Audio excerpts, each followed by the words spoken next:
안녕하십니까. 오늘 전자상거래 관리사와 전자상거래 운용사에 대해서 강의를 하게 될 박성택이라고 합니다.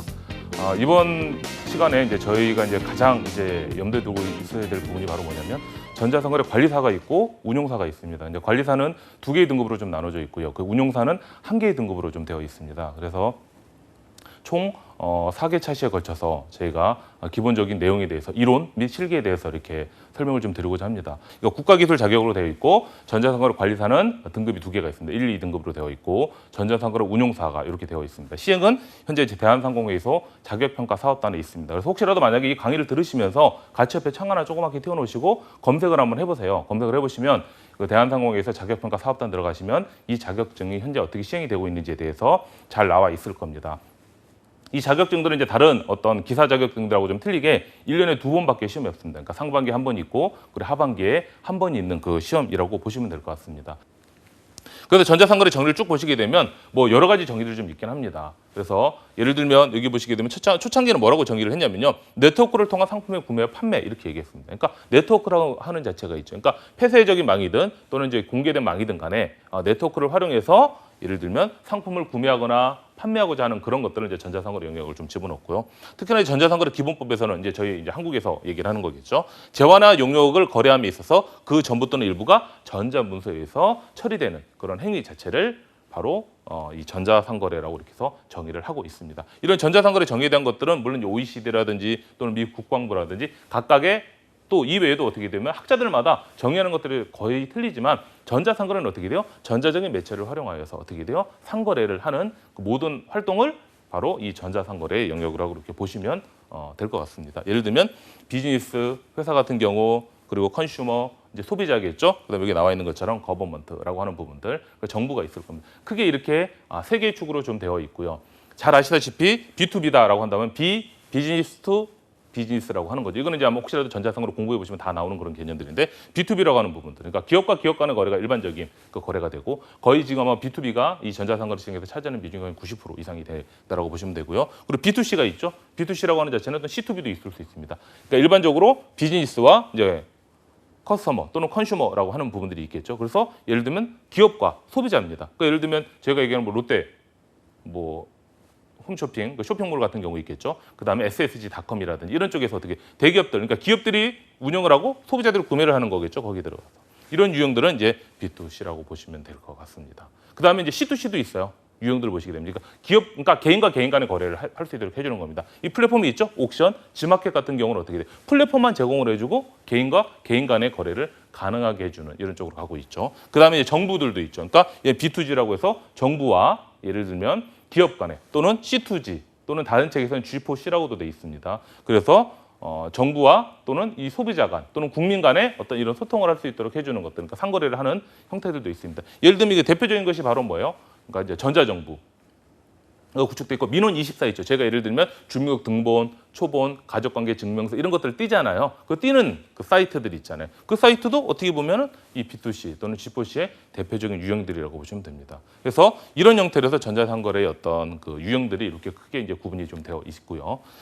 그래서 여기서 보시는 것처럼 가장 또 중요한 것이 바로 이겁니다. 왜냐하면 전자상거래 하면 예를 들면 뭐가 돼요? 전자상거래는 과연 우리가 수익을 어떻게 확보할 것이냐고 하는 겁니다. 아시겠지만 전자상거래 모델들 되게 많이 있었고요. 소셜 커머스도 많이 나왔습니다. 예를 들면 그룹폰 같은 경우는 한국에 진출했다 실패했죠. 철수를 하게 됐습니다.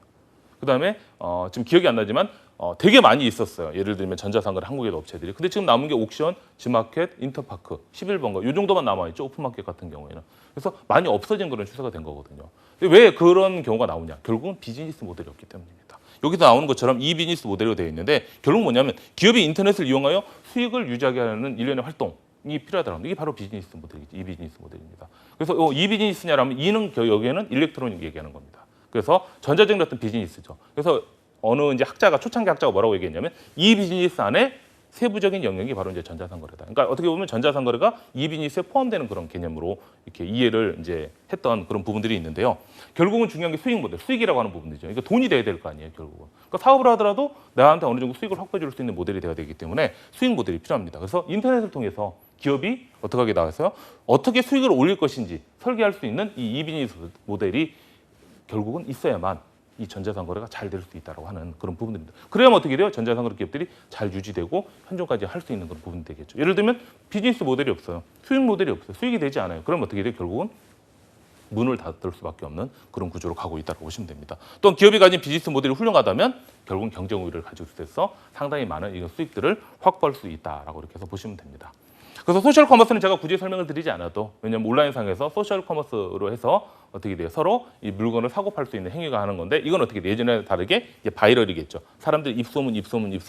그래서 워드 오브 마우스라고도 얘기를 많이 하는데, WM이라고 해서 그런 형태로 해서 결국은 사람들이 소셜 커머스라고 하는, 그러니까 뭐 페이스북이 되었던 트위터가 되었던 또는 뭐 인스타그램이 되었던 다양한 어떤 이런 소셜 SNS, 죠? 이제 소셜 커머스, 이제 소셜 네트워크 서비스를 통해서 이루어지는 전반적인 상거래, 이 자체를 바로 이 소셜 커머스라고 보시면 될 것 같습니다. 최근에 뭐 유튜브라든지 이런 것을 통해서 다양한 형태로 해서 이런 것들이 이루어지고 있는 그런 부분들이라고 이렇게 보시면 됩니다. 이런 소셜 커머스는 보시게 되면 좀 특징들이 좀 있어요. 여기 보시는 것처럼 TV 홈쇼핑, 전자상거래, 오픈마켓, 소셜 커머스 이렇게 되어 있는데, TV 홈쇼핑은 아직도 하고 있죠. 뭐 케이블 TV나 이런 방송에서 하고 있는 겁니다. 그러니까 일대 다의 형태가 되고, 전자상거래도 마찬가지예요. 특정한 사이트에서 하고 있지만 일대 다의 형태가 되는 겁니다. 똑같아요. TV 홈쇼핑이나 전자상거래 같은 경우는 당신에 내가 이 물건을 팔고 있다라고 하는 부분을 좀 강조하는 부분들입니다. 오픈마켓 같은 경우는 지마켓, 옥션처럼 되어 있는 거겠죠.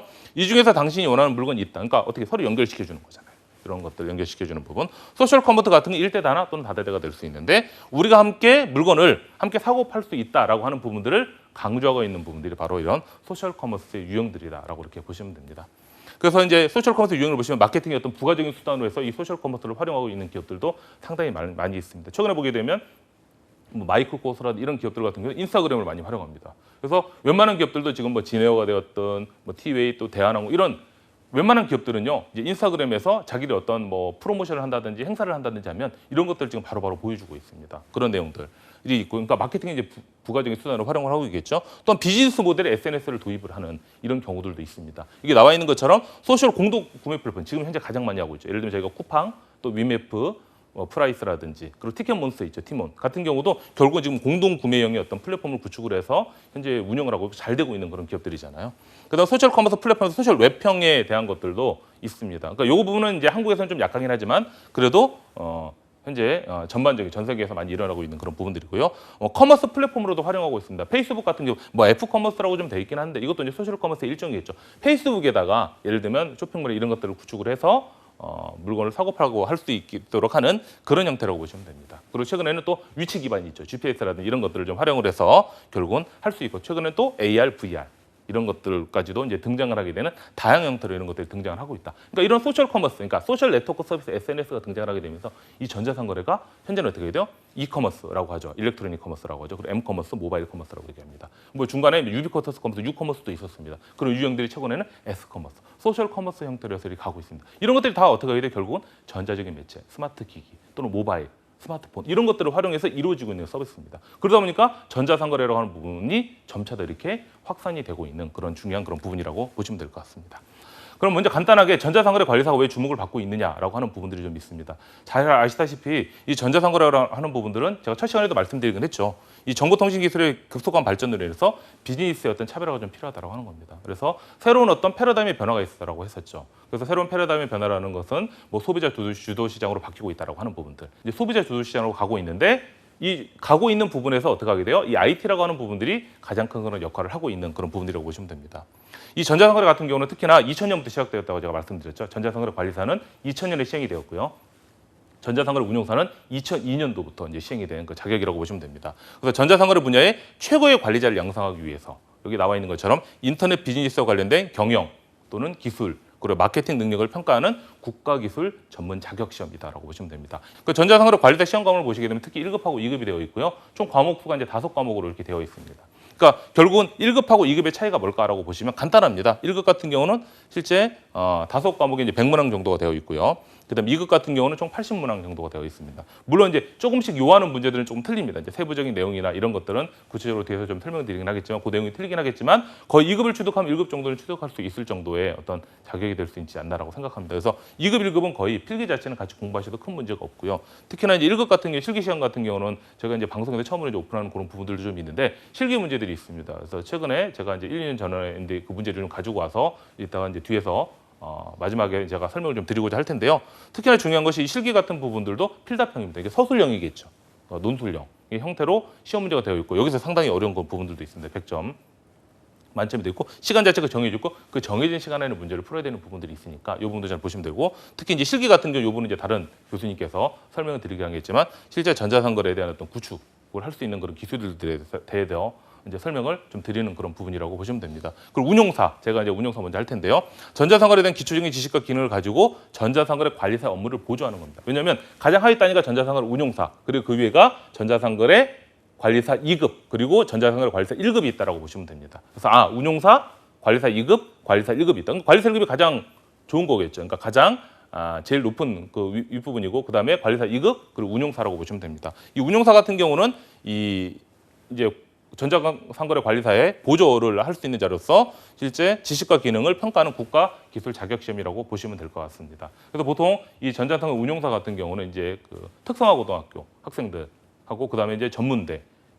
이제 그 전자상거래와 관련된 학과 및 학과가 아니더라도 충분히 누구나 시험을 볼 수 있는 그런 자격을 갖출 수 있는 그 내용이라고 보시면 됩니다. 실제 시험은 간단합니다. 필기시험 같은 경우는 총 3과목으로 되어 있고요. 각 과목별로 20문제씩 구축이 되어 있습니다. 그래서 인터넷 일반, 전자상거래 일반, 컴퓨터 및 통신 일반 이렇게 되어 있고요. 실제 시간은 60분 정도입니다. 그러니까 이론 자체는 뭐 기출 문제나 이런 거 많이 풀어오시게 되면 크게 어려운 부분들이 없는 부분들이 있고요. 실기 같은 경우도 아까 2급처럼 마찬가지 실제 플랫폼 가지고 해서 구축을 하는 그 부분들입니다. 이 부분은 실기에 대한 부분들은 그러니까 운용사하고 전자상거래 2급의 실기에 대한 부분은 이제 다른 교수님께서 아마 설명을 드리실 겁니다. 그래서 전자상거래 운용사 직무에 대해서 제가 이제 실제 들어가서 이제 확인한 내용들인데요. 어떻게 되냐면 전자상거래 운용사라고 하는 부분은 무엇이냐라고 하는 부분입니다. 그래서 웹 프로그램과 디자인에 대한 기초적인 지식을 활용해서 인터넷을 통한 상품과 서비스의 거래가 이루어지는 방식을 구축하고 운영하는 직무 이 자체가 바로 전자상거래 운용사에서 요구하는 그 직무라고 이렇게 해서 보시면 됩니다. 구체적으로 이제 내용이 좀 작게 나와 있긴 한데요. 실제 이 부분도 대한상공회의소의 자격평가 사업단에 들어가 보시면 구체적인 내용이 한글 파일로 다 나와 있습니다. 그 내용을 제가 좀 이렇게 가지고 와서 간단하게 이제 집어넣은 그 부분이라고 보시면 되고요. 실제 인터넷 일반이라고 하는 부분이 20문제입니다. 그래서 여기 나와 있는 것처럼 뭐 인터넷 활용, 그 정보에 대한 검색, 실제 문제들이 있죠.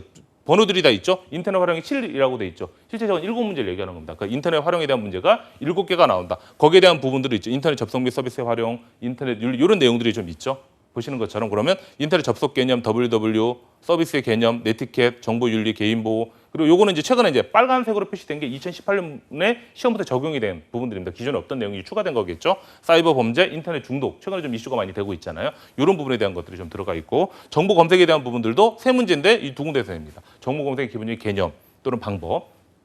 또 뭐 검색 엔진의 종류, 특징 이런 것들 같은 경우도 이제 나와 있는 부분들이 되고요. 그리고 이제 웹 프로그램과 웹 표준에서도 7문제입니다. 그래서 정확하게 보시게 되면 어떤 것들을 저희가 묻고 있냐면 아주 기본적인 개념, 특징 이런 것들을 좀 묻고 있습니다. 생각보다는 어렵지 않게 이렇게 접근할 수 있는 방법이라고 보시면 되고요. 그다음에 전자상거래 일반 같은 게 일반적인 전자상거래 일반이죠. 제가 앞서 첫 시간에 제가 지금 2번째 시간이지만 첫 시간에도 설명드렸던 전자상거래 전반적인 개념입니다. 유형, 거래 특징, 유형이라고 하는 게 좀 B2B, B2C, 뭐 G2C 이런 내용들이 있었잖아요. 그 내용들, 인터넷과 전자상거래 개념, 프로세스, 뭐 물류관리, 배송, 결제 보안 이런 내용들, 인터넷 마케팅 이런 내용들이 구체적으로 거기에 이제 포함되어 있는 그런 내용들이라고 이렇게 보시면 됩니다. 그러니까 실제 이제 전자상거래 일반 같은 경우는 특성화고에서 과목에 있더라고요. 책도 이렇게 있기 때문에 거기 안에 있는 책에 있는 내용만 충분히 학습하셔도 학습하실 수 있는 그런 내용이라고 보시면 됩니다. 또한 이제 컴퓨터 및 이제 통신 일반들이 있죠. 이 부분도 상당히 좀 어렵게 좀 접근할 수 있는 부분들이라고 이제 보는데요. 실제 10문제 나눠져 있습니다. 물론 이게 서버라든지 컴퓨터 바이러스라든지 여기 나와 있는 컴퓨터 시스템 같은 게 상당히 쉬워요.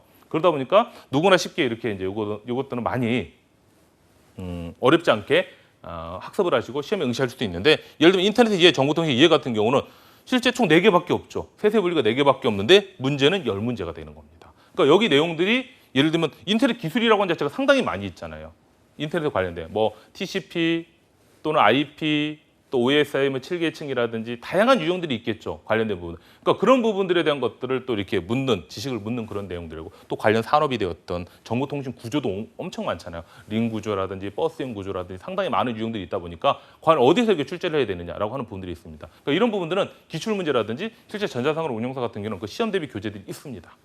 특징에 나오는 것들인데 그 교재에 있는 내용들을 전반적으로 보시고 제가 봤을 때는 기출 문제를 좀 많이 풀어보시는 것이 실제 시험을 대비하실 때 상당히 편하게 대비할 수 있습니다. 기출문제가 다 오픈되어 있습니다. 프린트 좀 하셔가지고 그 기출문제를 풀어보시고 유형들이 이렇게 구분이 되는 거구나.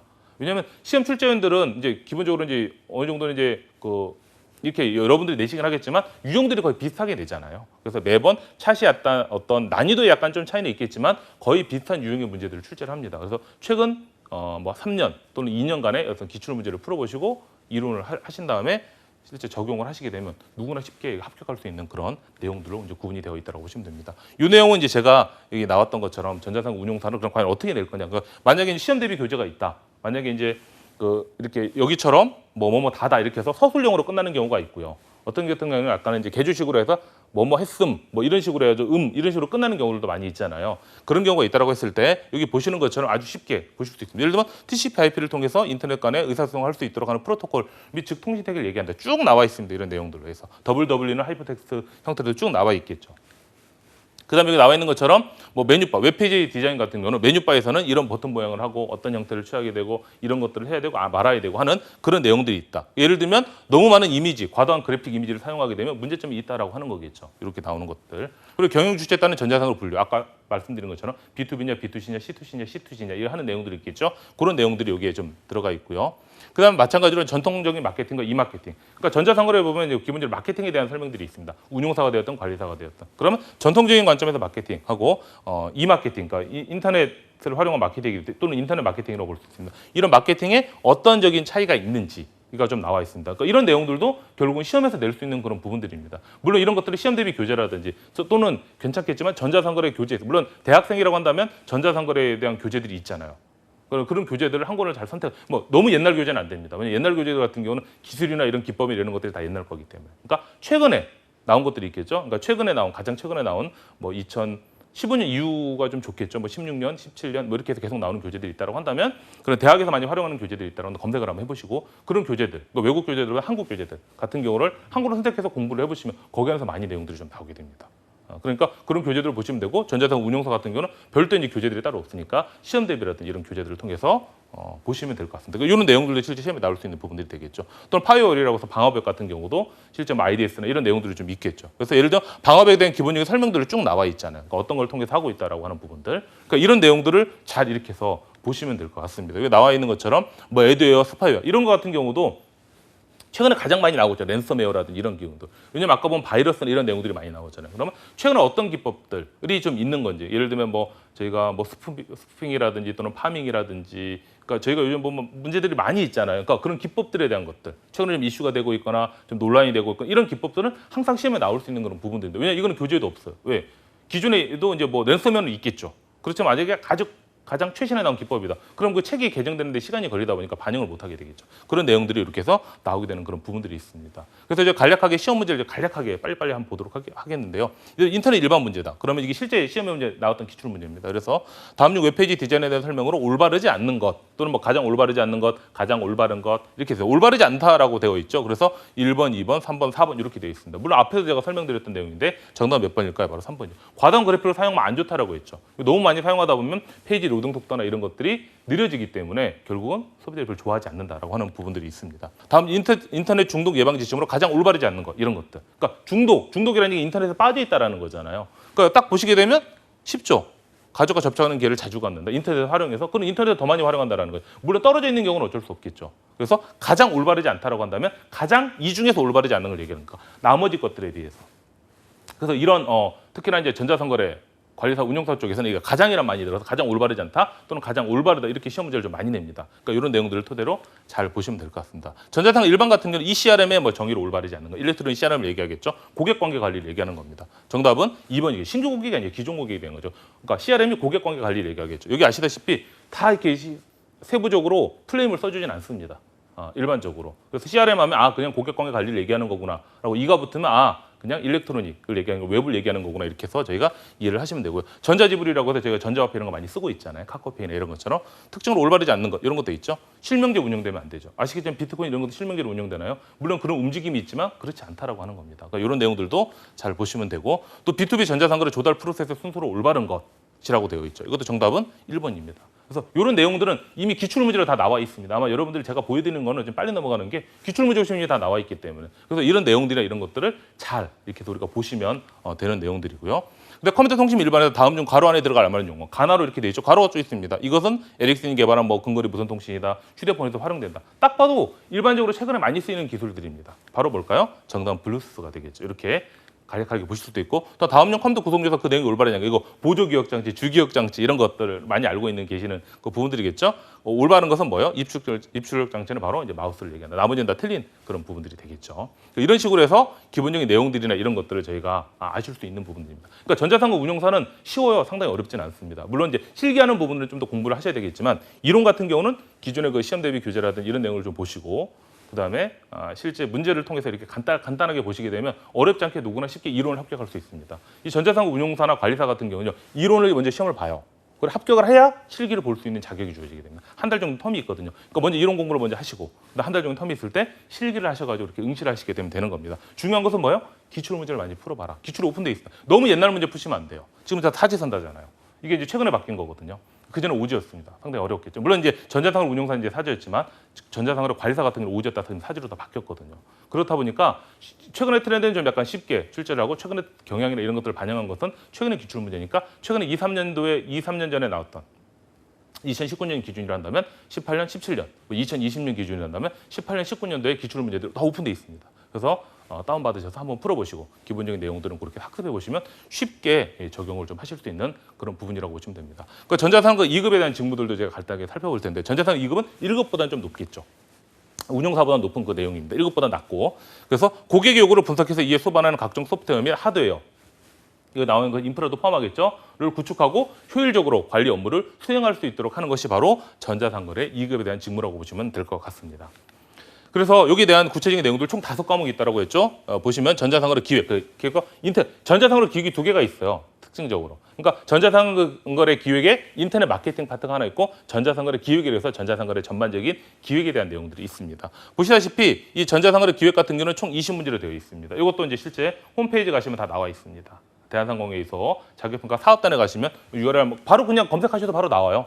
대한상공회의소 자격만 치시더라도 자격평가 사업단이라고 구글이나 이런 데서 바로 검색하면 제일 위에 뜨게 됩니다. 거기 들어가시면 이게 한글 파일로 다 나와 있고 구체적인 내용들이 다 여기 나와 있습니다. 7, 7, 6, 7 이렇게 되어 있죠. 여기는 아예 문제가 6문제죠. 그러니까 나머지 같은 경우는 없습니다. 그래서 최근에 이런 내용들이 다 그러니까 내용이 되게 많죠. 왜냐하면 전자 마케팅이라도 CRM, 데이터 마이닝, 인터넷 신상품, 고객 분석, 인터넷 광고 엄청 많잖아요. 그러니까 과목은 하나라고 하더라도 이 안에 세부적인 과목들이 상당히 많은 그런 내용들을 갖추고 있다고 보시면 되고요. 그다음에 기획 같은 경우는 아까 설명드리는 것처럼 2급은 10명 이제밖에 수행이 되지 않습니다. 비즈니스 모델 최근에 추가가 된 부분들이고 여기에서 실제 여기는 5문제 출제를 하게 되어 있죠. 이렇게 딱 구분이 되어 있습니다.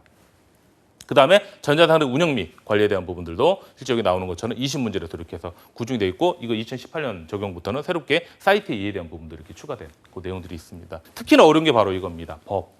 그리고 여기는 과목이 5과목이 있잖아요. 5과목인데 과락이 있습니다. 과락이라는 건 뭘까요? 40% 미만이면 떨어지게 됩니다. 그러니까 총점이 60점이 넘더라고 하더라도 예를 들면 하나 과목이 30점이에요. 그럼 과락입니다. 그러니까 그런 부분들이 있으니까 그런 내용들을 잘 아셔서 적용을 해보셔야 되겠죠. 여기 보시게 되면 총 10문제입니다. 그래서 법 같은 경우는 어렵다라고 볼 수 있지만 뒤에 보시면 생각보다 어렵진 않습니다. 그래서 그런 내용들이 있으니까 한번 보시면 되고 최근에 이게 추가가 된 겁니다. 이런 것도 소비자 기본법이라든지 전자서명법, 전자금융거래법, 위치 정보에 대한 것들, 지식재산법, 그리고 정보통신 기반 보호법에서 5개 정도. 기존에 이제 5개 정도가 새로 이렇게 추가된 그 내용입니다. 그래서 보면 여기는 10문제밖에 되지 않으니까 각 법별로 한 문제씩 이렇게 출제를 하게 되는 겁니다. 근데 법은 아시겠지만 상당히 어렵죠.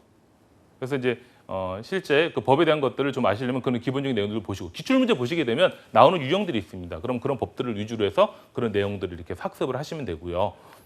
그래서 이제 구체적인 내용을 보시게 되면 전자상거래 2급도 마찬가지로 이렇게 뭐 이마케팅 목표 수립 시에 뭐 ESTP 전략이 있다. ESTP는 뭐 시그멘테이션 타겟팅 포지셔닝을 얘기하는 거겠죠. 이런 내용들이 있고 과연 얘는 어떤 것도 표적지가 선정하는 것들은 어떤 거, 세분화하는 과정은 어떤 것들 있습니다. 이런 내용들이 있기 때문에 이런 내용들을 토대로 해서 이제 시험 대비라든지 또는 교재를 보시게 되면 이런 내용들을 좀 알 수가 있고요. 그다음 배너 광고의 종류도 이제 광고가 상당히 많이 있잖아요. 그러니까 배너 등에서 특히나 뭐 정적이냐 아니면 애니메이션이냐 상호작용성 이런 배너들 시험지도 낼 수 있거든요. 다음 중 쭉 설명해 놓고 이것이 의미하고 있는 배너는 무엇인가? 라고 이렇게 물어볼 수 있거든요. 아니면 다음 중 정적인 배너에 대한 설명으로 올바른 것.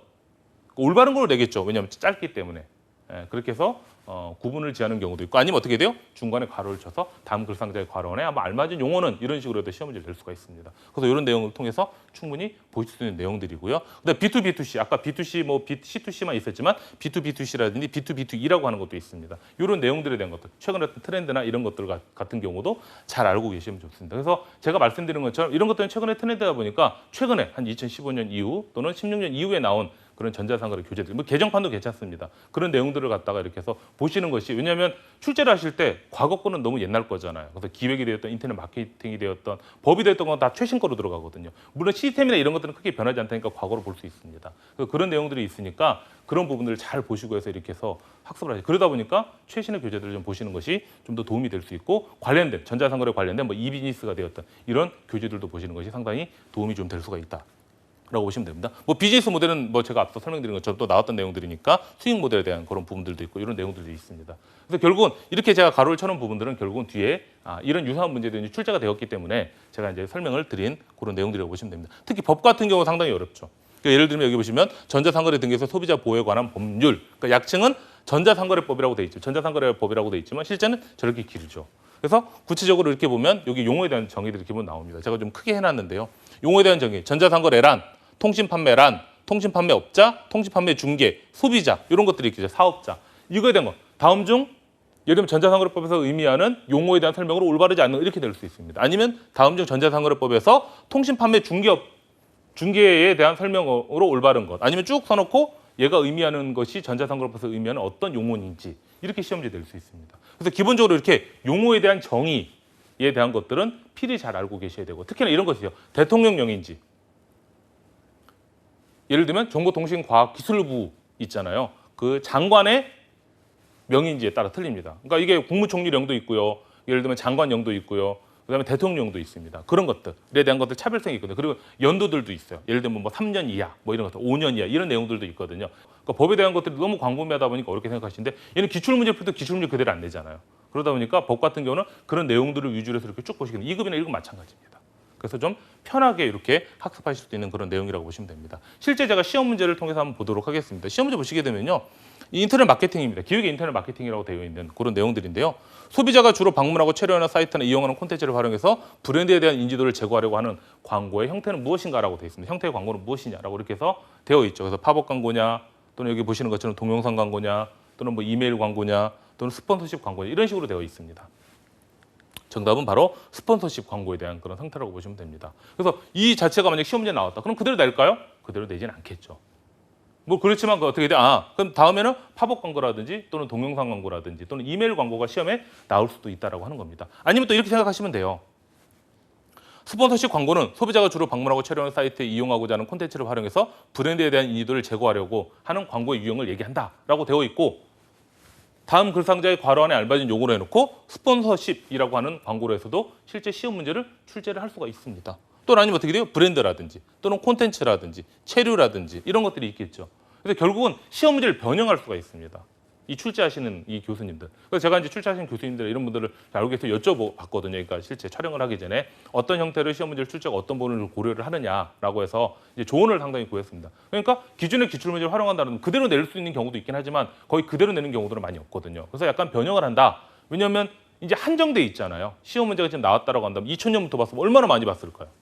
현재까지. 물론 이제 마케팅 쪽은 많이 변하긴 하겠지만 그다음에 그 이후의 것들도 마찬가지죠. 그러다 보니까 최신의 어떤 변하지 않는 기술들은 결국은 새로운 기술이나 이런 것들은 변하기 때문에 많이 바뀌겠지만 그렇지 않다라고 한다면 결국은 어떻게 돼요? 과거에서 벗어나지 못한다라고 하는 겁니다. 그럼 어떻게 돼요? 기존에 나왔던 기출 문제를 토대로 해서 변형을 해서 낼 수밖에 없는 거예요. 한번 자세히 보세요. 그러니까 어느 차시 같은 경우는 보시면 저도 이제 검토를 한번 해봤는데 보니까 틀려요.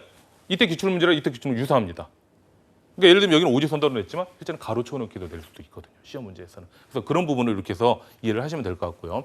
두 번째는 뭐 다음 중 기술 수용 중에 조기 수용자, 얼리 어댑터라고 하는 거죠. 여기에 대한 설명으로 가장 올바르지 않는 거 이렇게 되어 있습니다. 가장 올바르지 않는 거. 이런 것이 또 어렵죠. 왜냐하면 가장 올바르지 않는 것은 살짝 뭐 수치라든지 이런 것이 틀릴 수 있는 그런 부분들이 좀 있거든요. 나머지 같은 경우는 후기 구매자. 그러니까 여기 있죠. 예를 들면 그 혁신자가 되어 있고요. 그러면 여기 보는 건 조기 추종자도 되어 있고. 그다음에 그 이후 어떻게 돼요? 정기다수, 후기다수, 비수용제 이렇게 해서 크게 5단계로 되어 있습니다. 제가 뭐 그림을 여기 그리지는 않겠지만 그런 형태로 이게 구성이 되어 있는데 여기 보시는 것처럼 여기에서 그럼 어떤 것이 답이 될까요? 그러니까 가장이라고 하면 이런 것들 수치도 잘 고민을 좀 해보셔야 돼요. 딱 보시면 이거죠. 전체 수용자의 25%가 범위에 속해 있다. 아닙니다. 조기 수용자는 25%가 들어가 있지 않아요.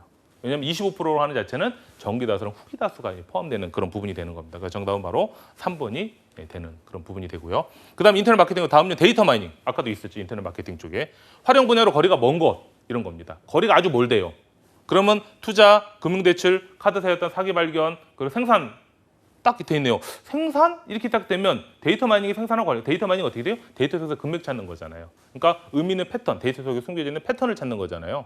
경향이나. 그러니까 정답은 몇 번이에요? 가장 거리가 먼 거는 생산 일정 계획 수립할 때 굳이 데이터 마이닝을 쓸 필요가 없다라고 하는 겁니다. 그다음에 운영 및 관리가 되어 있죠. 여기 보시면 단글 상자에서 이게 나오죠. 설명하는 정보 구조. 이렇게 설명이 되어 있고 이거에 대한 정보 구조는 무엇인가라고 하는 겁니다. 뭐 계층이냐, 그리드냐, 데이터베이스냐, 그다음에 하이퍼 텍스트냐 이렇게 되어 있습니다. 근데 아시겠지만 구조는 특징으로 딱 정해져 있거든요. 정답은 뭘까요? 바로 그리드입니다. 데이터베이스 구조나 하이퍼텍스트 구조라고 하는 자체는 실제 이 정보 구조 안에서는 따로 설명을 안 하거든요. 대부분 다 뭐 계층이냐 또는 그리드냐 다른 유형들로 보통 설명을 하고 있거든요. 그래서 이런 정보 구조에 대한 것들도 나오고 아니면 여기다 가로쳐서도 낼 수 있는 그런 부분들이 되겠죠. 그다음에 전자상 운영 관리면 이제 두 번째 문제 보시면 다음 글에 통해서 설명은 용어 이렇게 돼 있어요. 주문이 발생하였을 때 뭐 정상적인 절차를 통해서 발주 처리를 통해서 쭉 하는 일정의 기회 비용이다. 그러면 이것이 무엇인가? 주문이냐, 뭐 재고 유지냐, 또는 품절 비용이냐, 또는 나오는 것처럼 자본 비용. 자본은 당연히 답이 아니겠죠. 딱 보셔도. 보시면 주문이 발생하였을 때라고 돼 있죠. 그러니까 문제 안에서 답이 있을 수도 있습니다. 딱 보시게 되면 정답은 바로 뭐냐면 품절 비용이 이렇게 답이 되는 겁니다. 그래서 이런 내용들도 이제 그런 전자상거래 그 교재들 있죠. 최근에 나오는 그 교재들 안에도 다 있는 내용들이니까 보시면 되고요. 그다음에 이제 상관국 전자상거래 시스템 운영, 그러니까 운영 관리가 있고 시스템 운영 관리가 있습니다. 그래서 디지털 포렌식 원칙과 그 설명이 가장 올바르지 않는 건 뭐냐라고 하는 겁니다. 재현, 신속성, 무결성, 정확성. 근데 이 내용들을 아셔야 되죠. 너무 많죠, 내용들이 보시는 것처럼. 정답은 몇 번이냐면 정확성의 원칙이 이제 올바르지 않는 그 설명이라고 보시면 돼요. 그러니까 여기 내용하고 재현의 원칙하고 거기에 대한 설명이 올바르지 않는 건 4번이다라고 이렇게 보시면 됩니다. 이런 부분도 나중에 이제 기출문제 나왔으면 또 나올 수 있는 부분이 되겠죠. 바로 다음에 안 내도 그 다음에 나올 수 있으니까 검토를 좀 해보시면 되고요. 그 다음에 전자산업 기획에서 다음 중 이거 나오면 최신 트렌드. 2018년 4분기 온라인 쇼핑 동의 설명은 가장 올바르지 않은 것은 이렇게 되어 있죠. 보시는 것처럼 수치 같은 경우는 잘 이거 못 바꿉니다. 실제 시험에서는. 그래서 결과는 뭐예요? 정답은 여기 나오는 거죠. 그러니까 서비스의 증가나 감소가 어떤 것이 되는지 보통 나오니까 이런 것들도 통계청 들어가면 사이트에 다 나오거든요. 이런 내용들도 보시면 됩니다. 관련 법규에 대한 것들도 쭉 나오죠. 전기통신 영무와 이를 이용해서 정보를 제공하거나 정보를 제공을 매개하는 것을 무엇이라고 하는가 용어를 물어보는 거죠. 정답은 바로 정보통신 서비스에 대한 그 용어들이 이렇게 나오게 되는 겁니다. 그 다음에 전자상거래 관련 국회 보시면 다음 중 전자상거래 사업자 일반적인 준수사항이 아닌 것은 이렇게 되어 있습니다. 여기 나와 있는 것처럼. 그래서 실제 여기 나와 있는 것처럼 어떤 부분이 아니냐라고 하는 거겠죠. 딱 보시면 거래 증명 등에 필요한 거래 계획의 영구적인 보존 아니겠죠. 그러니까 영구라고 하는 거나 뭐 예를 들면 뭐 중간에 없앤다고 하는 이런 부분들이 있습니다. 그러니까 이런 부분이 나오게 되면 이게 바로 정답이 되는 그런 형태가 되는 겁니다. 물론 제가 이제 짧은 시간에 이제 전자상 운용사랑 관리사 2급에 대해 설명을 드렸는데 왜 이렇게 이론을 설명드렸냐면 실기도 이제 운용사고 관리사 2급만 이제 실기 파트가 있거든요. 그래서 그렇게 해서 설명을 드린 내용들이고 실제 이 부분들은 1급에서도 또 약간 연동이 될 겁니다. 그래서 내용이 쉽게 어렵진 않습니다. 근데 처음 들었던 용어들이 상당히 많이 있죠. 그러다 보니까 어려운 점이 상당히 있습니다. 그러다 보니까 기출문제를 통해서 어떤 문제 유형이 나오는지 한번 보시고 거기에 따라서 필요한 그러니까 책을 많이 본다고 좋은 건 아니에요. 전자상거래 관리사에 전자상거래에 대한 그 책들이 있잖아요. 그 교재 일반 대학 교재들 그런 교재들을 한번 보시면 전반적인 내용들이 나와 있으니까 쉽게 기출문제라는 그 교재를 가지고 활용해 보시면 쉽게 전자상거래 운용사 또는 이 관리사 2급을 취득을 하실 수가 있을 겁니다. 그래서 이제 전자상거래 1급에 대해서 이제 지금 이론 부분만 좀 살펴보고 있으실 텐데요. 그럼 전자상거래 관리사 1급의 직무는 무엇이냐라고 하는 겁니다. 여기 직무는 나와 있지만 고객의 요구를 분석하여 전자상거래를 기획하거나 전자상거래 정책을 수립하는 겁니다. 그래서 이에 수반하는 각종 인프라를 이렇게 해서 우리가 설계를 하고 이후 어떻게 돼 있어요? 구축 및 운영하고 있는 업무를 분석하고 평가를 수행하는 직무 이 자체가 전자상거래 관리사 1급의 직무라고 하는 겁니다. 이 전자상거래 관리사에 대한 것도 기본이 똑같아요. 2급하고 순서는 똑같습니다. 여기 나와 있는 것처럼 전자상거래 기본적으로 기획이라고 돼 있죠. 가로쳐놓고 뭐라고 돼 있어요? 인터넷 마케팅이라고 돼 있습니다. 아마 글씨가 좀 이렇게 좀 작게 나올 건데 왜냐하면 이게 워낙 크거든요. 그러면 제가 이걸 일일이 만약에 맞춰서 해드리면 상당히 적을 겁니다. 그러다 보니까 제가 좀 이렇게 작은 글씨를 넣어놨는데 보시면 여기도 20문제고요. 여기는 각 과목이 5과목이 있잖아요. 전자상거래 관련해서 1급 같은 경우도 2급도 5과목이지만 2급은 근데 80문항이죠. 기획하고 법이 10문항이다 보니까 그렇지만 전자상거래에 여기 나와 있는 그 1급 같은 경우는요. 모든 과목이 다 20문항으로 통일이 되어 있습니다. 저희가 이제 그 부분을 이제 통일을 좀 시켜놓은 부분이 있고요. 기본적으로 뭐 고객관계 관련된 CRM 또는 어떻게 돼 있어요? 세분화 있죠. STP라고 하는 자체 그 내용들. 마케팅 기법은 또 들어가 있어요. 그러니까 마케팅 기법에 왜 데이터 마이닝이 들어가느냐라고 하는 건데요. 아시겠지만 데이터 마이닝의 연관 분석이라든지 뭐 디시전 트리 의사결정 나무라든지 또는 인공신경망이라든지 또는 군집 분석이라든지 이런 다양한 데이터 마이닝 기법들이 있습니다. 이외에도 더 있겠죠. 뭐 MDS라든지 다양한 어떤 것들이 있거든요. 그런 기법들에 대한 것들이 있기 때문에 이 데이터 마이닝이 나와 있습니다. 기업 전략에 대한 부분도 마찬가지. 인터넷 뭐 신상품 또는 신상품이라고 돼 있지만 신서비스도 상품이 들어가잖아요. 상품이 서비스. 그런 내용들도 있고 시장성 검토 되게 복잡하죠. 보시면 2급하고 1급의 차를 보시게 되면 2급 이따 한번 비교해 보세요. 그러니까 굳이 그 방송 화면으로 비교해 보시지 마시고 그 제가 말씀드린 대한성공회에서 자격평가 사업단 홈페이지 들어가 보시면 그 다운받을 수 있습니다. 관리사 2급, 1급에서 쭉 해서 그러니까 하나로 되어 있거든요. 관리사 2급, 1급이 같이 있습니다. 한번 프린트해서 비교를 한번 해보세요. 차이가 확 납니다. 그러니까 1급 자체 같은 경우 난이도가 상당히 높죠. 그래서 기존의 2급에서는 운용사보다는 조금 어려운 부분을 물어보긴 하지만 그래도 완전 어렵지는 않거든요. 근데 1급 같은 경우는 2급보다는 조금 어려운 그런 부분들이 있습니다. 그래서 물론 공부를 같이 하셔서 같이 취득하셔도 좋긴 하겠지만 그렇게 어려운 부분들이 있다라고 하는 겁니다. 포지셔닝 전략 수립하는 것도 있고 사이트 정책 수립하는 것들, 마케팅 관리. 그다음에 인터넷 광고 전략, PR이라든지 이런 내용들까지도 기본적으로 있죠. 이 부분들은 뭐 제가 설명 안 드려도 2급에도 있던 내용들이긴 하죠. 그렇지만 거기보다는 약간 조금 더 구체적으로, 왜냐하면 1급이다 보니까 구체적으로 이런 세부 분류들이 이렇게 나와 있다라고 보시면 됩니다. 또한 전자상거래 기획 같은 경우는 아까는 2급에서는 10문제였죠. 1급에서는 20문제입니다. 그러니까 어떻게 돼요? 10문제니까 거기 안에 주어진 거에서 딱 10문제 정도만 출제를 하면 되겠죠. 그러니까 내용 자체도 2급이다 보니까 1급보다는 좀 쉽게 출제가 되는 경향이 있지만 1급 같은 경우는 상당히 복잡합니다. 보시는 것처럼 예를 들면 전자상거래 전략 수립 및 컨셉화를 시키는 게 16문제입니다. 여기서만. 그러면 전자상거래 사업 전략 수립이 8문제, 컨셉 도출이 8개예요. 근데 요즘 이거 많이 쓰이지 않는 용어들도 있습니다. 뭐 비즈니스적 컨셉화, 시스템적 컨셉화, 물론 비즈니스 분석, 모델 설계 이거는 되죠.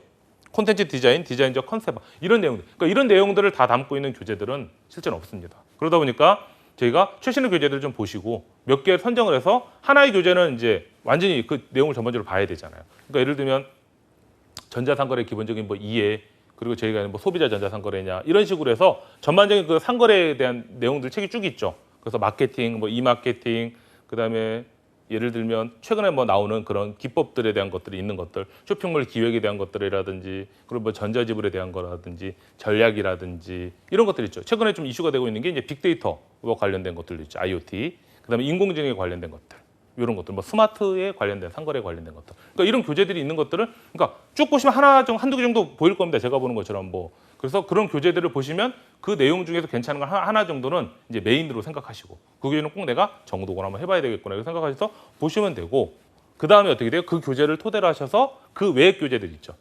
필요한 것들은 약간 이제 뭐 인터넷 검색을 좀 해보신다든지 도서관에서 빌려셔서 필요한 부분을 이렇게 학습을 해보시면 되는 그런 내용들입니다. 그래서 내용도 좀 어려워요. 보시면 또 여기 보시면 전자상거래 국내의 동향 떡하니 들어가 있죠. 최근 추가된 거고 전자상거래 관련 규정 및 권고사항 이런 것들이 있습니다. 아니 이것까지 우리가 어떻게 알아야 돼? 근데 왜 1급일까요? 1급에 들어가 있을까요? 그리고 왜 전자상거래 관리사 이런 것까지 우리가 권고사항까지 우리가 왜 알아야 돼? 근데 자격증을 준비하실 때 잘 하셔야 될 게 이거 소비자는 구매자 입장이 아닙니다. 제가 첫 시간에도 말씀드렸죠. 뭐요?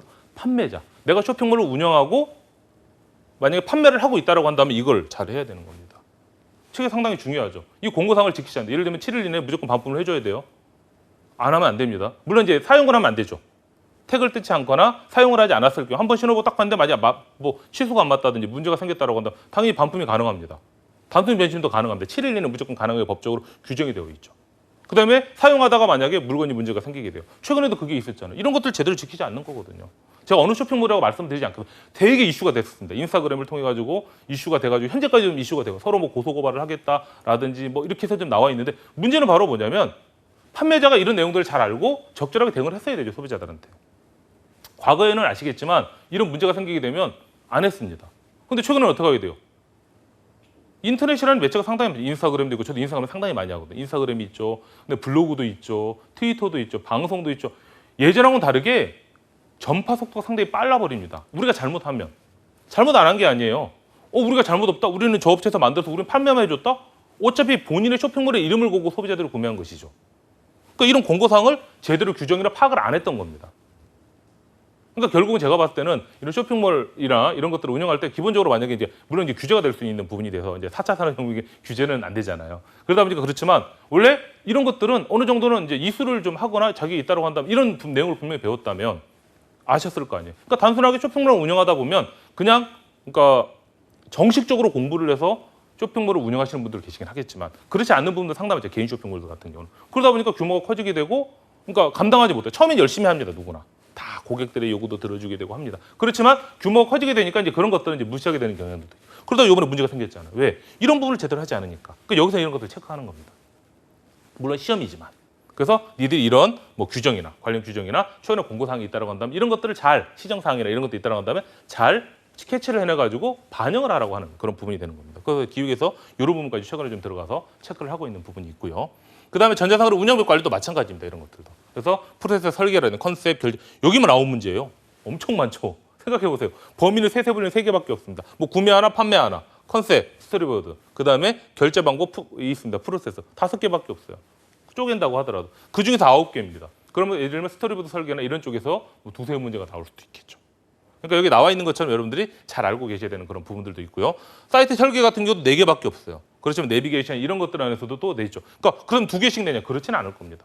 저희가 보통 시험 문제를 이제 구조를 해보면 뭐 정보 구조에서 3문제 나올 수 있고 내비게이션에서 3문제 나올 수도 있고 나머지에도 1문제 나올 수도 있는 겁니다. 그때 따라서 왜냐하면 기존에 어떻게 나왔는지를 보고 그다음에 거기에 한쪽에 치우치지 않게 원래는 둘둘 나오면 가장 좋긴 하겠지만 그게 가장 이상적이긴 하지만 뭐 둘둘 나오는 경우도 있긴 하겠지만 뭐 2개, 3개, 뭐 하나 2개 뭐 이런 식으로 나오는 경우도 있습니다. 그런 내용들을 보시면 되고 전자상으로 프로젝트 관리라고 해서 최근에 보면 많이 얘기가 되고 있죠. 시간 관리 이거는 2017년 전에는 상당히 많았는데 뺐습니다.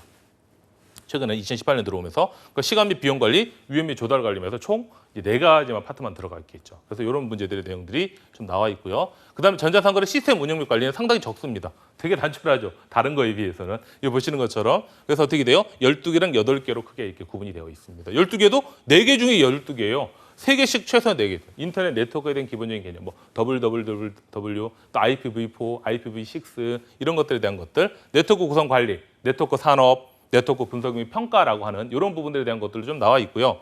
그다음에 결제 인프라도 있겠죠. 보안 이런 거 상당히 중요하잖아요. 감사 정책. 이게 이제 8개입니다. 상당히 많죠, 얘도. 최근에 추가된 게 전자결제 유형에 대한 이해들도 있습니다. 전자결제가 최근에 보면 저희가 뭐 전자지갑이다. 또는 전자화폐다. 이게 최근에 블록체인 기반으로도 많이 가고 있잖아요. 그러다 보니까 이런 암호화폐라든지 이런 것들 물론 이게 정식적으로 이제 오픈된 부분들이 아니겠지만 이런 형태로 가고 있죠. 예전에 저희가 송금을 하거나 카드사를 통하게 됐지만 최근에 어때요? 뭐 카카오페이가 되었던 물론 이것도 이제 하나의 어떤 그런 그 모바일 지급 결제 유형으로 들어가긴 하겠지만 다양한 유형의 것들이 등장을 하게 됩니다. 그러면 그런 것들에 대한 것들도 알고 만약에 이제 이런 쇼핑몰들 이런 것들이 적용이 된다고 한다면 당연히 이런 부분까지도 알아야 되는 그 내용들이 있습니다. 그 다음에 요거는 2급하고 똑같습니다. 1급. 그래서 법 같은 경우는 아까랑 똑같이 소비자 기본법, 전자서명, 전자금융, 위치정보, 지식재산, 정보통신. 물론 기존에는 4가지의 법률에서만 시험 문제를 냈었습니다. 그렇지만 최근에는 이 6가지가 추가돼서 10개죠. 그럼 최소한 몇 문제가 나올까요? 각각의 예 같은 경우는 2문제씩으로 나오게 될 부분들입니다. 그런데 아시겠지만 법이 항상 어려운 것 같습니다. 그래서 이제 법을 실제 출제하거나 하신 분들한테 제가 이제 여쭤보니까 법 같은 경우는 너무 어렵게 세부적으로 들어가게 되면 물론 이제 그러니까 법을 전문적으로 법만 전공하시는 분들이 시험 문제 내는 경우는 상당히 어렵더라고요. 그렇지만 예를 들면 법도 좀 전공을 하시면서 예를 들면 전자상으로 같이 전공하셨던 분들이 시험 문제 내는 경우나 이게 어느 분이 이제 출제위원인지 모르지만 그분이 출제를 내는 거에 따라서 그 문제 유형들이나 그 난이도가 상당히 많이 바뀝니다. 근데 제가 보니까 최근의 트렌드는 좀 쉬운 것 같아요. 아까 제가 설명드린 것처럼 어떤 용어에 대한 어떤 개념, 그다음에 뭐 자격 조건, 뭐 이런 것들 있잖아요. 그런 것들 위주로 시험 문제를 좀 많이 내는 것 같습니다. 그리고 예를 들면 어떤 거의 형태로 해서 뭐 가로채어 넣기로 시험 문제를 낸다든지 하는 그런 유형들로 좀 많이 가고 있습니다. 그래서 제가 항상 설명드리는 것처럼 이런 것들에 대한 어떤 기본적인 그런 내용을 가지고 해서 이렇게 해서 학습을 해보시는 게 상당히 좋겠죠. 근데 딱 보시다시피 한수만 나오실 수 있습니다. 왜? 2급은 10개인데 1급은 20개야? 여긴 과락이 8개겠죠. 예를 들면. 20 문제니까 곱하기 0.4 하면은 그러니까 8개 미만으로 틀리게 되면 8개까지는 괜찮습니다. 7개가 틀리게 되면 다른 데서 아무리 성적이 좋더라도 여기서 하게 되면 떨어지게 되는 그런 부분이 되는 겁니다. 그러니까 제가 보니까 최근에는 그래도 합격을 하시는 분들이 조금 있는 것 같은데 이 이론에서 예전에 되게 어려웠었거든요. 그러니까 최근에 이제 트렌드는 좀 약간 쉽게 출제를 하고 있는 그런 부분들이다 보니까 특히나 이 1급에 대한 이 자격증을 공부하실 때 물론 다른 부분도 상당히 좀 물론 인터넷 마케팅 기획 같은 경우는 그래도 어느 정도 그래도 좀 공부를 하시게 되면 쉽게 좀 접근하실 수 있는 그런 부분들이 있습니다. 그렇지만 그것이 아닌 부분들이 있다면 상당히 어려운 부분들이 있겠죠. 제가 이렇게 구체적으로 설명드리냐면 1급이 어떻게 난이도도 상당히 높고 합격률도 상당히 낮습니다. 그만큼 어렵기 때문이겠죠. 물론 그러니까 합격률 자체가 낮다라고 하는 부분은 시험 문제가 어려운 부분들도 있고 뭐 그러니까 어렵다 보니까 또는 이 자격 조건이 있어요. 1급 같은 경우는. 그러니까 2급하고 틀립니다. 2급은 누구나 시험 볼 수 있어요. 그렇지만 1급은 자격 조건이 있다 보니까 2급을 취득하거나 해서 실제 전자상거래 실무 경력이 있어야 돼요. 그 조건이 나와 있습니다. 홈페이지에 가면은. 그 조건을 충족해야만 볼 수 있기 때문에 셀렉트도 있겠죠. 그러니까 시험을 응시할 수 있는 자격 조건을 가진 사람들이 적고 그 중에서도 이제 이쪽까지도 다 봐야 되는 거니까. 예를 들어 법 전문가인데 법도 알아야 되겠죠. 근데 물론 중요하긴 합니다. 왜냐하면 최근에 이슈가 된 것이 소비자에 대한 기본법 이런 것들이 있죠. 소비자 권리나 이런 것들을 해줘야 되는데 그걸 제대로 해주지 못하니까 문제가 되죠. 엄청 커져. 아마 제가 굳이 설명드리지 않아도 막 인스타그램으로 해서 이렇게 아니면 쇼핑몰 운영했던 친구들 보면 나와 있습니다. 그 문제가 되게 상당히 많거든요. 최근에 가장 이슈가 됐어요. 핫한 이슈가 됐던 겁니다. 그런 것들은 결국 어떻게 돼요? 이런 것들을 제대로 몰랐던 부분들이 되겠죠. 그다음에 이 소비자에 관한 법률도 있죠. 소비자 기본법도 있지만 전자상거래 등에서 소비자 보호에 관한 법률도 있죠. 그러니까 나머지 것들은 이 두 가지가 가장 큰 문제가 됐던 겁니다. 물론 이제 요즘에 그 이제 개인정보 보호라든지 이런 것들을 상당히 강화되면서 개인정보 보호에 대한 것도 필요하다 보니까 이런 부분도 잘 알고 계셔야 되는 그런 부분들도 있다고 하는 겁니다. 그러니까 CRM의 개념은 제가 이제 하나 가져온 것들이 있는데요. 이거는 이제 다른 책에 있는 내용들입니다. 물론 이제 저도 이제 저자로 들어간 책이긴 한데 보시게 되면 기본적으로 CRM이라고 하는 자체의 개념을 이렇게 크게 잡았어요. 그러니까 기존의 다른 책에 보시면 CRM 개념은 한 4가지 정도만 있는 책도 있고요. 뭐 3가지 정도만 있는 책들도 있습니다. 그렇지만 최근에 이게 CRM 개념을 상당히 많이 잡았어요. 뭐 평생 고객의 가치를 극대화한다라든지 고객 획득을 유지한다라든지 제한 목록이라든지 뭐 고객과의 차별화를 통한 뭐 1:1 마케팅을 하겠다라든지 뭐 고객 주문 절차, 정보 분석, 제휴 프로그램이라든지 다양한 것들을 통해서 결국은 마케팅 개념을 통합하는 이런 구조를 가고 있다라고 이렇게 얘기한 겁니다. 근데 여기 보시는 것처럼 이렇게 이 CRM이라는 자체는 우리가 작게 봤지만 최근에 이렇게 개념 자체를 이렇게 어떻게 돼요? 폭넓게 보는 개념들도 있습니다. 그럼 다음 중 예를 들면 CRM의 뭐 개념 또는 CRM의 어떤 프로세스 안에서의 어떤 뭐로 올바르지 않는 것 이런 식으로도 시험 문제를 낼 수가 있겠죠. 많이 낸다라고 한다면 그래서 그런 구조를 이렇게 보셔주시면 될 것 같고요. 그다음에 이 데이터 마이닝은 또 다른 겁니다. 왜냐하면 아까 데이터 마이닝이 거의 전자상거래 데이터 마이닝도 한 과목이에요. 배우는 것도. 저도 실제 이제 그 데이터 마이닝을 강의를 하고 있고 여기는 이제 빅데이터 분석 기획이라고 하는 쪽에 이제 데이터 마이닝, 빅데이터 분석에서 데이터 마이닝이 차지하는 게 상당히 많잖아요. 그러다 보니까 데이터 마이닝을 좀 얘기를 많이 하고 있는데 데이터 마이닝이라는 과목 자체가 한 과목입니다. 원학 자체가. 그러니까 데이터 마이닝 안에도 최근에 이제 어떻게 돼요? 세부로 좀 떨어져 나와서 비정형 데이터 마이닝이라고 하는 부분들도 있습니다. 그러다 보니까 특히나 이제 기획 쪽에 또는 인터넷 마케팅 쪽에서 기획이 인터넷 마케팅이죠. 그것도 데이터 마이닝이 나오면 실제 최소한 2-3문제 나오는 것 같아요. 그럼 이런 기본적인 내용들도 좀 알고 있는 것이 좋을 것 같습니다. 그래서 이런 내용들이 있으면 교재가 되었던 이런 간단하게 그러니까 정리가 되는 그 부분이 있으면 필요한 것만 가져오시면 되겠죠. 그래서 보시면 뭐 입력 변수가 연속형이냐 변속형, 저기 범주형이냐에 따라서 목표 변수가 연속이냐 범주냐 없느냐에 따라서 어떤 내용입니까? 크로스로 할 수 있겠죠. 다음 중 입력 변수가 연속형이면서 목표 변수가 범주형인 기법은 무엇인가 이렇게 나와 있습니다. 시험 문제를 그렇게 물어볼 수도 있는 거예요. 이거는 이제 뭐 꼭 굳이 저희 뭐 전자상거래 관리사뿐만이 아니라 여기에 관련된 빅데이터와 관련된 이런 자격증에서도 이런 시험 문제의 유형들을 물어볼 수가 있습니다. 그렇기 때문에 이거는 뭐 한번 해보시면 여기에 관련된 자격증들에서는 누구나 유용하게 활용할 수 있는 거 하나의 어떤 그 장이 되겠죠. 그럼 예를 들면 로지스틱 회계라든지 신경망, 판별, K 최근접 이웃 요 자체가 있겠죠. 사지선다니까 이거 왜 연관성 규칙을 집어넣어요? 그럼 정답이 아니겠죠. 그래서 요로 올바른 것 또는 올바르지 않는 것 어차피 사지선다입니다.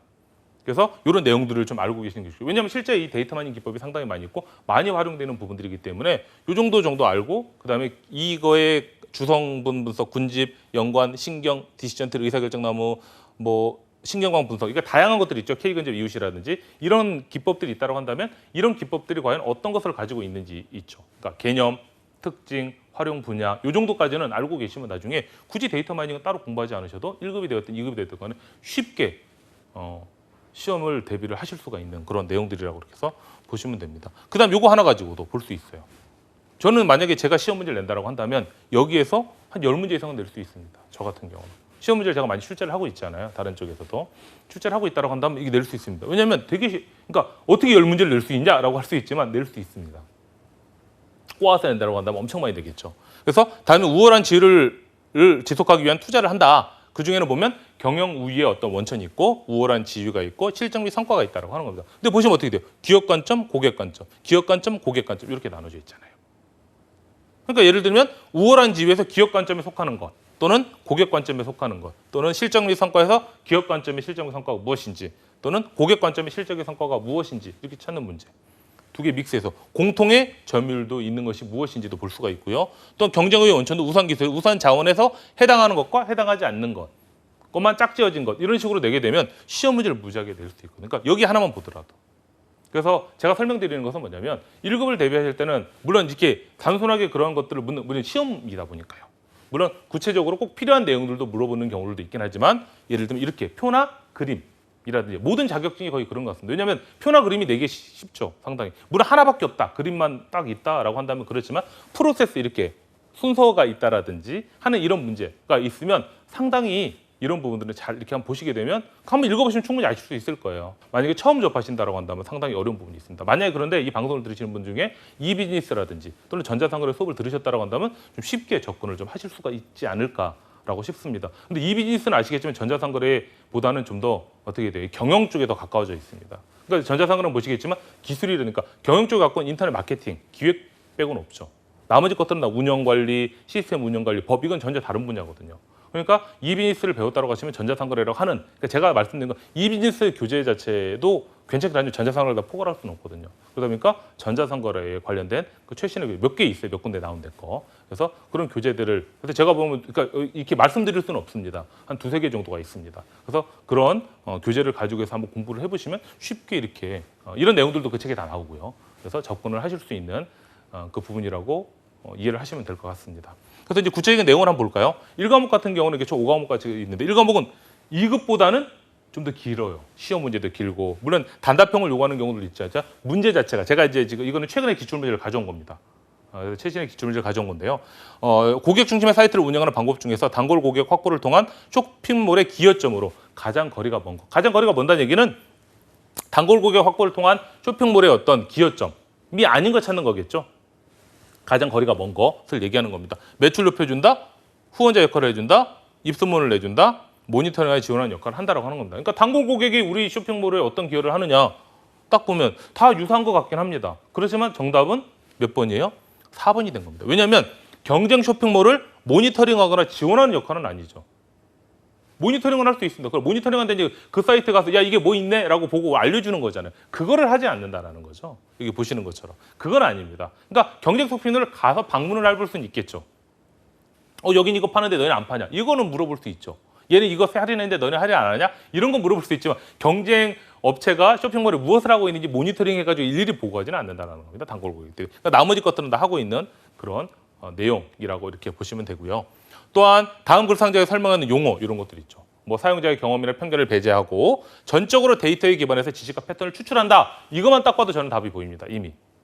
근데 이제 모르시는 분들도 있긴 하겠죠. 그래서 영역 전문가 감각을 배울 수 있는 지식과 패턴을 찾아낸다. 이 패턴이라는 용어가 보통 나오면 경향, 패턴, 추세 이런 것들이 나오면 거의 다 정답은 데이터 마이닝입니다. 거의 다. 기초 통계로는 할 수가 없는 거죠. 보시면 비즈니스 인텔리전스, BI를 얘기하는 거겠죠. 올랩, 그러니까 OLTP를 얘기하는 건데요. 전혀 틀린 답이죠. 그래서 가장 올바른 것은 바로 데이터 마이닝이다라고 보시면 됩니다. 물론 데이터 마이닝에 대한 개념들이나 이런 것들을 물어볼 수 있긴 하겠지만 특히 최근에 나온 기출 문제입니다. 아시겠지만 데이터 마이닝 기법들도 많이 있다고 했잖아요. 그리고 기법의 세부적인 특징, 개념 이런 것들도 묻는 문제들이 많이 출제가 된다라고 보시면 됩니다. 그 다음에 이 과목의 이제 세 번째 문제를 보시면 다음 중 정보를 구조하기 위한 과정을 차례대로 나열한 것 찾으라고 합니다. 그래서 이것도 기억, 니은, 디귿으로 나와 있죠. 뭐 정보를 파악하고 내용 요소를 추출하고 디귿은 다양한 형태를 구조하고 내용 요소를 분류 및 정리를 한다라고 하는 겁니다. 이런 것은 잘 조합을 해봐야 되겠죠. 문제를 보실 때 만약에 처음 보는 문제다라고 하더라도 어떤 것이 과연 먼저를 차지할까 보시면 뭐 기억이 두 개가 있고 니은이 두 개가 있네요. 그러니까 딱 보시면 이미 이제 저희가 뭐 수능 문제 할 때도 기출 문제 분석할 때 이런 얘기를 많이 하잖아요. 그것처럼 기억이 두 개 있고 니은이 두 개 있다. 그럼 마지막에 보면 리을 디귿이네요. 참 이거 어렵게 내놨죠. 그러면 기억이 과연 답이 될까 니은이 될까 어떤 것이 먼저인지 보니까 기억 니은이 있고 니은 기억이 있네요. 그러니까 둘 중에 하나는 앞부분에 있다고 하는 거죠. 정답은 기억, 니은, 리을, 디귿입니다. 그래서 정보 파악하고 요소 추출하고 그다음에 어떻게 하게 돼요? 내용 요소 분류한 다음에 구조화시키는 그런 과정들입니다. 딱 보면 딱 떨어지죠. 그래서 만약에 이런 문제를 처음 봤을 때는 상당히 어려울 수가 있습니다. 그래서 이런 문제가 나오게 되면 전반적인 내용들, 그러니까 정보의 어떤 를 구조하기 위한 것도 한번 이게 검색을 해보신다든지 또는 교재 나온다면 교재 내용을 보시게 되면 쉽게 다음에 이 문제가 나오더라도 쉽게 어떻게 보면 맞출 수 있겠죠. 그다음에 이제 3과목은 이제 전자상거래 운영 및 관리에 대한 겁니다. 여기 보시게 되면 다음 글상자의 자료를 이용하여서 재고, 회전을 구한 값으로 과연 올바른 것 이렇게 되어 있습니다. 보시면 매출액, 매출 채권 잔액, 상품의 재고 잔액, 1년 이렇게 되어 있습니다. 그러니까 예를 들면 회전 기간을 구하는 문제가 되는 겁니다. 이 문제도 상당히 어려운 것은 아닙니다. 그래서 이거 공식이 있거든요. 그 교재에 나오면. 그래서 교재의 공식들을 보고 하는데 보통 물류라든지 또는 재고에 관련된 그런 것들이 그러니까 전자상거래 교재 안에 들어가 있습니다. 물류 파트들이. 그러면 그 내용 중에서 뭐 POQ라든지 하는 이런 내용들이 있거든요. 주문점 같은 경우. 그런 내용들의 공식을 알고 있어야만 풀 수 있는 문제들이 되어 있다라고 하는 겁니다. 저는 뭐 이미 알고 있으니까라고 하지만 정답은 바로 36.51이 되는 겁니다. 이것도 나중에 한번 찾아보시면 될 것 같고요. 그다음에 전자상거래 시스템 운영 관리에서는 나와요. 공격기 기반 구조, PKI 이걸 얘기하겠죠. 이 기반 구조의 인증서와 기본 영역과 그 설명이 가장 올바르지 않는 것. 그러니까 예를 들면 기본 공격기 기반 구조의 인증서에 대한 설명하고 거기에 대한 그 개념하고 거기에 대한 그 설명이 올바르지 않은 걸 찾는 겁니다. 뭐 일련 번호, 서명 알고리즘, 발급자, 주체 이런 등이 여기 나와 있죠. 이 토대로 볼 수 있는 그 내용들입니다. 그래서 정답은 주체는 인증서 발급 기관의 뒤에는 주체. 이게 바로 정답이 아닌 그 내용이 됩니다. 이것도 한번 나중에 뭐 한국인터넷진흥원이 들어가 보시면 다 나오게 되는 그 내용들입니다. 그다음 다음 로컬 네트워크상의 PC들의 고정 IP 주소를 설정하는 대신 인터넷 접속마다 IP 주소를 할당하는 유동 IP 방식을 적용하는 이 위해서 운영해야 될 서버는 무엇인가라고 하는 거죠. 뭐 DNS냐, DHCP냐, WAP냐, ARP냐 이렇게 되어 있죠. 정답은 DHCP가 되는 겁니다. 그러니까 이렇게 서버에 대한 구조들도 서버들 유형들 많이 있잖아요. 이런 내용들도 아시면 좋고요. 기획 같은 게 되게 쉬워요. 다음 중 수익 모델에 대한 설명을 올바로 되게 쉬워. 이거는 수익 모델은 뭐 운용사도 제가 설명을 드렸었고 관리사 2급도 설명을 드렸잖아요. 가장 많이 나오는 내용입니다. 바로 뭘까? 수익 모델이에요. 수익이 아니라. 그러니까 수익과 수익 모델의 차이를 알아야 되겠죠. 정답은 바로 돈이나 기타 재산을 벌어들일 수 있도록 하는 경영 방식이 바로 수익 모델입니다. 나머지는 다 뭐예요? 딱 보니까 수익에 대한 설명이 된다라고 이렇게 보시면 됩니다. 기획 같은 게 마찬가지겠죠. 다음 중 웹사이트 분석을 할 때 정보 디자인의 분석 항목으로 가장 올바르지 않는 것 무엇인가라고 하는 거겠죠. 정답은 바로 뭐예요? 콘텐츠 분류의 적정한 메뉴명으로 명명했는가라고 하는 부분이 바로 정답이 되는 부분이 되는 겁니다. 그다음에 청약 철회 문구 사례와 관련이 없는 것이라고 되어 있습니다. 여기도 마찬가지로 쭉 보시게 되면 얘는 청약 철회가 아니죠. 교원 업무를 가능하다는 게 청약 철회 아닙니다. 문구 자체가 방해하는 사례가 아닙니다. 실제 청약 철회에 대한 것들을 안내해 주는 거 사례라고 보시면 되고요. 다음 중 사람을 비방할 목적으로 정보통신망을 통해서 공공의 사실을 드러낼 때 명예를 훼손했어요. 그럼 법적으로 벌칙을 주겠죠. 그거에 대한 으로 규정된 거로 올바른 거 이런 것들 헷갈릴 수 있습니다. 정답은 바로 2번인 3년 이하의 징역 또는 3천만 원 이하의 벌금이라고 보시면 될 것 같습니다. 지금 보시는 것처럼 이 1급 같은 경우도 이론 같은 경우가 좀 2급보다는 좀 더 어렵죠. 그러니까 세분화적인 내용들이 있습니다. 그래서 이런 부분들도 제가 이제 설명드리는 내용처럼 이런 내용들을 구체적으로 가지고 공부를 하시면 1급에 대한 이론도 충분히 합격을 하실 수 있을 것 같습니다. 감사합니다.